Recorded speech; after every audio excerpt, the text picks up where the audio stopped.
नमस्कार, स्वागत है। मैं हूं आपके साथ मीना। बलरामपुर में जिला शिक्षा अधिकारी कार्यालय का एक बाबू रंगे हाथों रिश्वत लेते हुए पकड़ा गया है। आइए आपको दिखाते हैं आखिर क्या है ये पूरा मामला। बलरामपुर जिले में एंटी करप्शन ब्यूरो की टीम ने सहायक ग्रेड 2 के बाबू को 12,000 रिश्वत लेते रंगे हाथों गिरफ्तार किया है।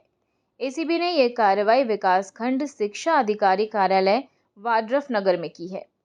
जानकारी के मुताबिक वाड्रफ नगर शिक्षा विभाग के चपरासी नितेश रंजन पटेल के एरियर की राशि रिलीज करने के नाम पर सहायक ग्रेड 2 के बाबू गौतम सिंह ने 20,000 रुपए मांगे थे। इसकी शिकायत उसने सरगुजा एसीबी की टीम से कर दी। मंगलवार को नितेश पटेल रिश्वत की पहली किश्त के रूप में 12,000 रुपए देने के लिए बीओ ऑफिस गया था, लेकिन इससे पहले ही एसीबी ने ट्रैप कर बाबू को पकड़ लिया।